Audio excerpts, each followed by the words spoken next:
Ontem falamos bastante da parte daqueles que fizeram os votos, os consagrados que vão viver solidariamente até o fim da sua vida.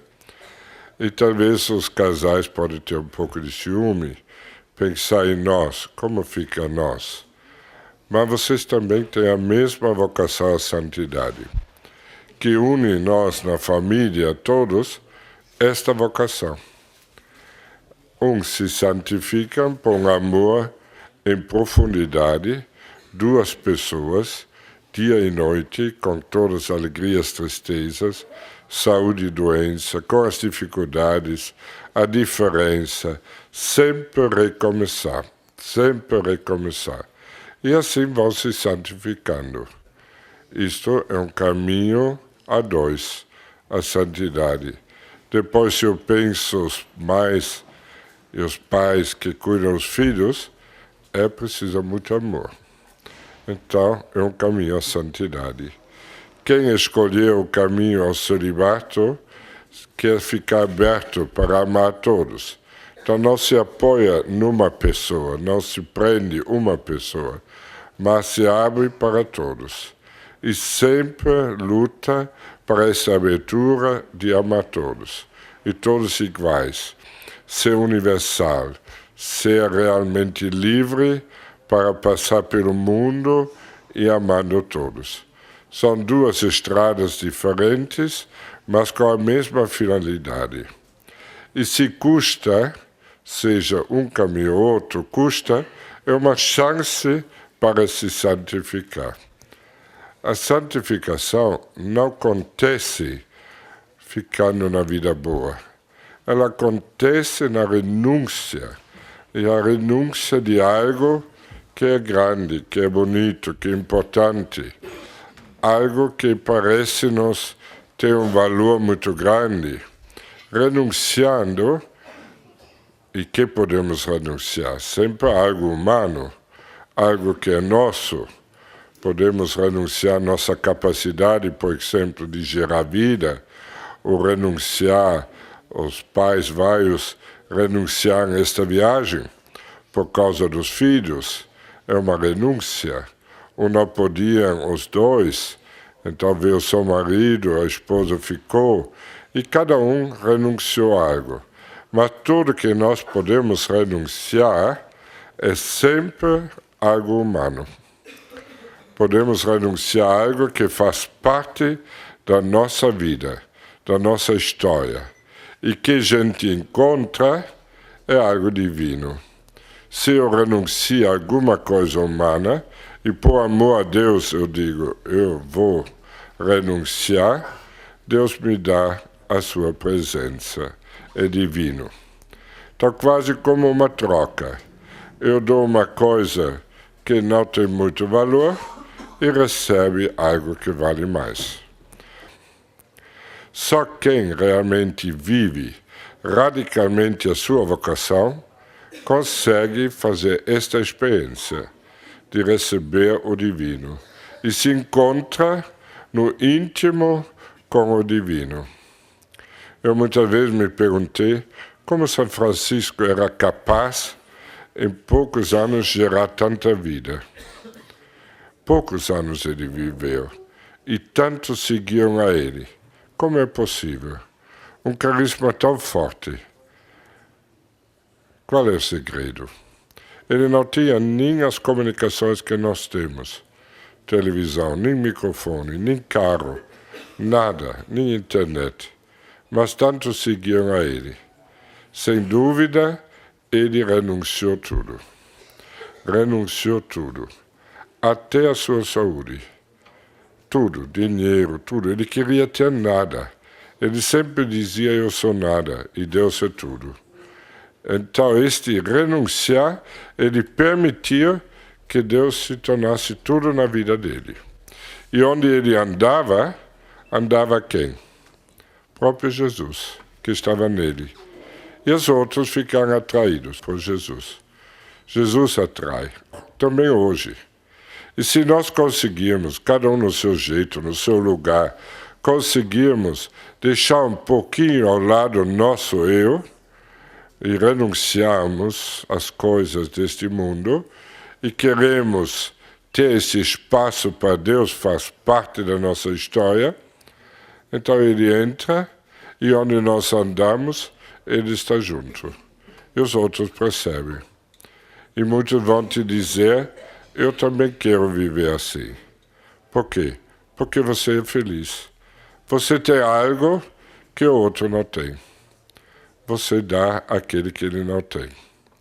Se nós olharmos que o mundo hoje não tem muito dinheiro, tem muita técnica, muitas coisas humanas, mas que não tem? Não tem esperança, não tem mais fé. A Europa pede a fé, pede a esperança. E nós somos chamados por Deus para quê? Para dar esta esperança. E quem assume esta vocação e vive, percebe, puxa, todo mundo se sente bem na fazenda. Todo mundo fica encantado. Todo mundo vem, mesmo fazendas longe. Gutneuer ficou no fim do mundo, quando não tinha nem asfalto. E nas festas de São Francisco chegaram pessoas de toda a Europa. Por quê? Fazem grande sacrifício para estar algumas horas e voltam felizes, sorrindo. Por quê? Porque encontraram uma esperança. Algo que todo mundo quer. Encontrar este divino. E nós, se nós amamos e nós renunciamos a nós mesmos, é um processo de renunciar. Também, se você quer viver o Evangelho, você tem que renunciar à própria vontade. Porque o Evangelho te leva sempre ao outro. Se você é egoísta, você não consegue viver o Evangelho.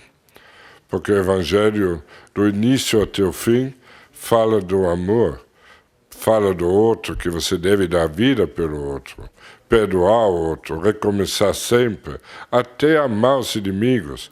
O Evangelho não te dá possibilidade de pensar em si mesmo. Isso é importante, sair de si, se santificar, renunciar às coisas pessoais para ser aberto para este grande Deus. Agora muitos têm medo. Medo de renunciar, medo de perder. Então o que eu vou ter? Vou ter nada. Não é verdade. Mais que você renuncia, mais você recebe. Porque Deus disse, quem dá, recebe. Quem dá, recebe de verdade. Recebe Deus. Que nós podemos dar? A coisa que passa. Só podemos dar coisas passageiras. Mas que recebemos, sempre coisa divina. Então, uma troca muito boa. Quem dá sempre ganha. Deus nunca deixa se vencer em generosidade. Pena que a gente fica tão preso nas coisas humanas. Eu penso que uma das grandes surpresas quando chegamos ao céu vai ser esta. Porque eu fiquei preso a tanta coisa que nem precisava, que não era necessário.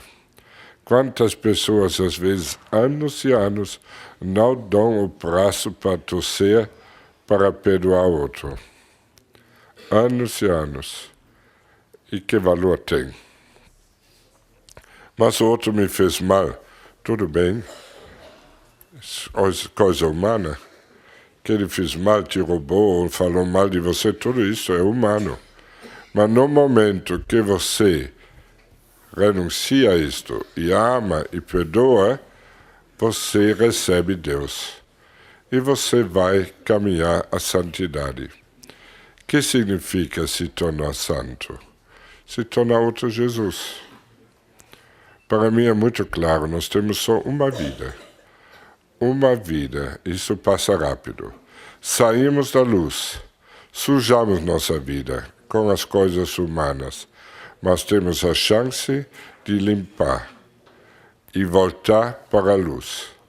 E o caminho para limpar é realmente amar. Amar. E a Madre Teresa disse, um amor que não dói não é amor. Então precisa custar. Atrás precisa estar esta renúncia. E isto eu gostaria que fizéssemos juntos. Renunciar a tudo que é humano, tudo que é secundário, que não tem valor, e ficar unidos naquele que é eterno, o amor. E assim vamos ser a esperança. Ontem, quando saímos da capela de Laverna, o padre Ronaldo me procurou e conversamos sobre o que significa um carisma. E foi muito bom como ele explicou, como ele viu, como entendeu. O carisma sempre é algo de Deus. Carisma significa um dom, uma graça, um presente de Deus. E para nós foi o carisma da esperança que ele deu. Parece na história não existe outro carisma assim. Tem vários carismas da obediência, da pobreza, da unidade, mas o carisma da esperança é uma novidade. E o que significa isso? Nós devemos ser aqueles que levam ao mundo a esperança. Mas a esperança não é aquela pequena esperança de ganhar na loteria, ou de passar numa prova, ou a esperança de conseguir um bom casamento, a esperança de conseguir um bom emprego. Isso são esperanças pequenas. Mas nós somos portadores do carisma da grande esperança, que é Deus.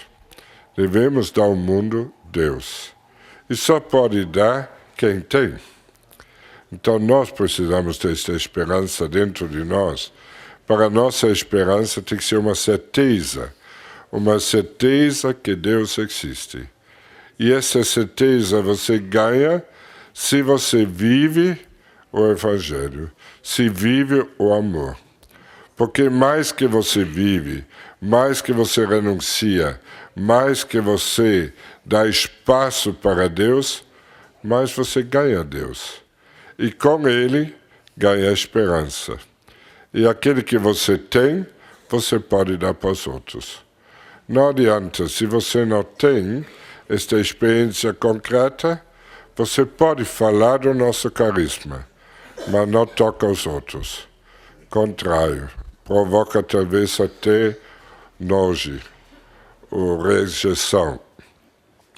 Porque não existe coisa pior do que pessoas que falam bonito e não vivem. Não são concretos. Isso é uma coisa que qualquer um se sente mal. Parece sermão, que você está cansado. Já ouviu tantas vezes falar bonito e não fazem. Porque o mundo está hoje tão irritado com a igreja, também com os padres. Porque alguns falam e fazem o contrário. Isto revolta. Então nós precisamos, se queremos ser portadores deste carisma, precisamos renunciar muito às coisinhas para Deus estar dentro de nós. E com este Deus vamos ter esperança. Uma esperança, sem dúvida, necessária. Muitas vezes me perguntei, mas espera, por que nós estamos em tantas coisas? Por que tanta coisa acontece na nossa vida? Por exemplo, já há tempo estamos trabalhando com a doutora Renate. É uma coisa extraordinária. Por que ela veio e sentiu na nossa fazenda um lugar privilegiado? Por que abriu uma clínica lá? No fundo, percebe esta esperança, que também ela precisa. Para esse trabalho que Deus pede dela, precisa uma esperança. Se eu penso na Rede Vida, desde o início, eles nos chamaram, estamos juntos. Por que estamos juntos? O que eles precisam? Precisa esperança. Precisa este carisma que Deus nos deu. Ou se nós olharmos, ajuda a igreja que sofre, que estamos juntos há muitos anos. Por quê? Eles precisam desta esperança. E sentem bem. Venha na fazenda, visita, faça os seus encontros lá e sempre volta felizes. Por quê? Porque encontraram a esperança. E assim as novas comunidades Por que tantos veio para Roma para estar junto? Moisés do Shalom, Gilberto, Padre Hernani da Vila Rege. Até o Padre Jonas, doente, viajou para estar junto. Por quê? Porque todos sentem bem conosco. Porque encontram aqui um carisma. Às vezes não sabem dizer por quê, mas sentem uma esperança. Também tantas congregações de religiosas, muitos anos já estão conosco e sentem bem. Por quê?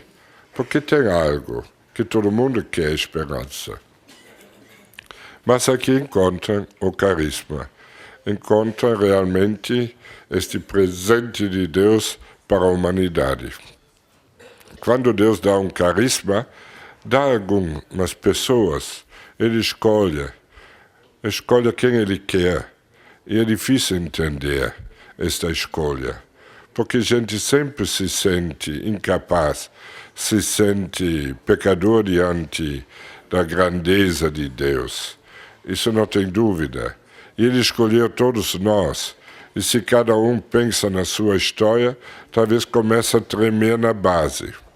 Porque Deus nos escolheu. E ainda se olharmos, escolheu muitos dependentes químicos, de álcool, dependentes de tanta coisa, com histórias às vezes dolorosas, difíceis. Por que escolheu isso? Por quê? Porque Ele quer demonstrar quem está atrás deste carisma sou eu.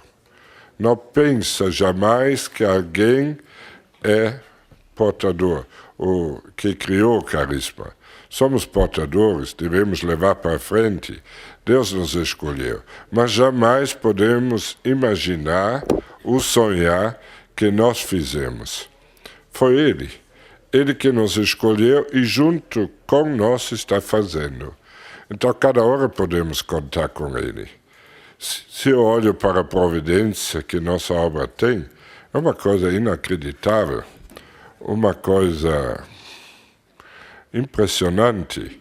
Todas as fazendas são bonitas, as estruturas são belíssimas e a providência não falta. Esta viagem, poder estar neste hotel, num salão tão bonito, é a providência, é Deus. Ele faz e faz de uma maneira que você só pode dizer obrigado, obrigado, obrigado. Porque você quase não consegue entender. E não é para entender, é para viver e dizer, se você quer, conta comigo. Com toda a minha fraqueza, você pode contar. E este fato que Deus nos ama, apesar de Ele nos conhecer, uma coisa que sempre me impressionou. Ele nos ama apesar de nos conhecer. E ninguém conhece-nos tão bem como Deus, mas mesmo assim nos ama. E quer que nós amamos a Ele. E quer que nós fazemos a nossa parte.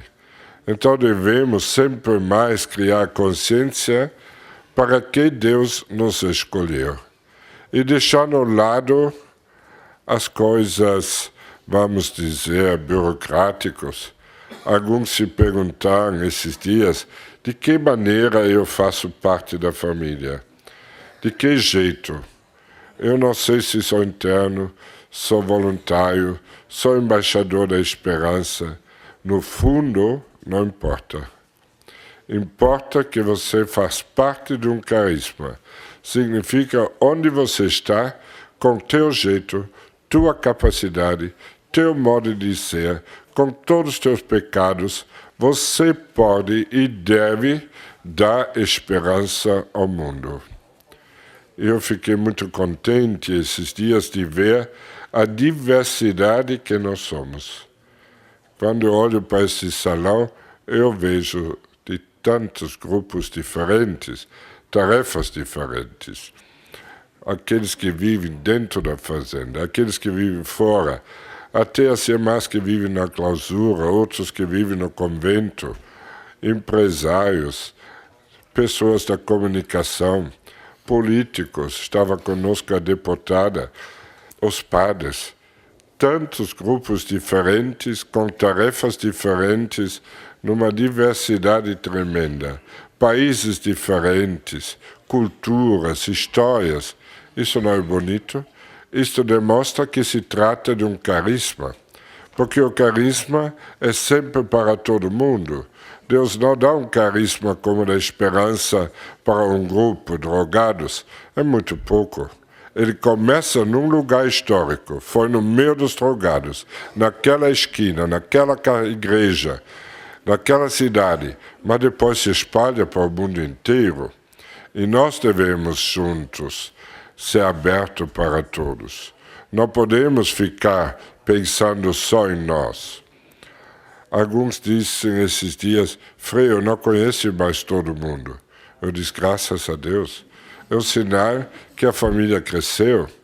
Se você conhecesse todo mundo, e é uma tendência para os grupos, também ordens religiosas, às vezes se fecha, porque não consegue mais crescer, porque quer conhecer todo mundo. Quer ficar neste clima gostoso, eu sei quem é o outro, a gente fica sempre junto. Não, nosso coração deve ser aberto e devemos estar dispostos a acolher sempre mais gente e perguntar qual é o teu nome. Eu não te conheço ainda. Tem hoje fazendas, são poucos, que nem sou eu, Lúcia e Raci, não conhecemos. Espero que ainda dá para conhecer em breve, mas existe já. Mas estou com certeza absoluta, em poucos anos, vai ter muitas que eu não conheço. E não posso mais conhecer. Talvez só por foto, por vídeo, porque está crescendo demais. Isso é um sinal que Deus tem pressa. E nós devemos confiar nos outros. Devemos abrir o nosso coração para os outros, para outras religiões, outras culturas. Na Rússia, quem leva para frente o pastor, o padre ortodoxo, junto com o focolarino ortodoxo, com os nossos ortodoxos. Que coisa bonita. E não tem problema, é fazenda, porque tem Jesus no meio. Então nós não temos diversidades, nós devemos somar, não devemos ter ciúme, nem inveja, mas somar com todos de boa vontade. Porque o carisma da esperança tem que chegar a todo lugar. Não pode ficar entre nós. Nós um dia encontramos, e muitos ontem nós ouvimos, aqueles que fizeram voto perpétuo, todos diziam, desde o início eu sentia, aqui eu quero ficar. Então perceberam que, chegando na fazenda, perceberam algo divino, uma esperança. E essa esperança encheu o coração, até o ponto que podia em pouco tempo dizer, aqui encontrei minha vocação, esta vida eu quero, esta vida. E muitos vão dizer isto, porque todos querem a esperança, todos. Está dentro do homem e da mulher, todos querem. Então basta que nós somos a esperança, somos de Deus. Se somos, vamos atrair muitos. Muitos falam hoje de crise de vocações. Não pode ter crise de vocação se nós somos a esperança. Se nós temos este carisma no coração e vivemos, muitos vão nos seguindo. Porque todo mundo quer a esperança. Todo mundo precisa da esperança. E mais que a gente percebe que o mundo está entrando numa crise, está entrando em tantos problemas, mais esperança precisa. Quantos terremotos tivemos nos últimos anos? De repente acontece, gente cria notícia, está ainda tentando de entender, já estoura no outro lugar. E assim vai. Cada hora tem coisas novas que a gente nunca viu. E mais que o mundo vai neste ritmo, mais esperança precisa. Esses dias, quando eu estava voando, então a gente tem um pouco de tempo, lê o jornal, quantos mortos, quantos assaltos, quanta coisa de bárbaro que acontece, de matança de todo jeito, depois tantos que morrem no desastre e não sei o quê. Então tudo isto provoca no mundo uma angústia, um trauma, um desespero, um medo para o futuro. E diante deste medo, deste grito de Jesus abandonado, nós devemos ter esperança. Devemos ter esta certeza que tudo isso tem sentido. Também a dor tem sentido. Morre tanta gente, também isso tem sentido. Atrás está Deus. Devemos abraçar a cruz e logo ir para frente. Este pacto que fizemos esses dias de abraçar Jesus abandonado, sempre com alegria, esperar Ele todos os dias, em cada momento reconhecer Ele e dizer, é você, eu te quero. Isso é importante. E na maneira que nós abraçamos a cruz, Ele está dentro de nós. Se eu abraço a cruz, Ele está. E assim eu sou a esperança. A esperança não é uma palavra, é uma presença de Deus. Deus é a esperança. No fundo, podemos dizer, a esperança é Deus. Então, cada vez que eu abraço a cruz, Deus está em mim. Cada vez que eu vivo a palavra, Deus está em mim. Cada vez que recebo a Eucaristia, eu recebo Deus. Cada vez que eu amo o irmão, eu amo Deus. E Ele entra no meu coração. Importante viver, para nós enchermos de Deus e assim vamos ter esperança. E vamos ser portadores deste carisma. O próprio Papa entrou numa intimidade tão profunda conosco neste carisma e ele percebeu isto quando estava conosco, que demonstra que é um carisma que vem de Deus. Até o Papa ficou tocado. E quando me encontrei, ele disse várias vezes, eu me lembro deste encontro. Muitas vezes me lembro deste encontro com vocês. Por que lembra? Tem tantos encontros este Papa. Toda semana encontra milhões. Encontra pessoas do mundo inteiro. Encontra políticos, presidentes. Encontra todas as pessoas importantes no mundo. E aqui ele se lembra de nós. Lembro do encontro com vocês. Significa que encontrou algo divino. Encontrou a presença de Jesus entre nós. Encontrou este carisma, esperança, encontrou esperança. Seu sorriso foi tão forte, todo mundo percebeu que estava perto. Dizia o Papa estava sorrindo, estava contente.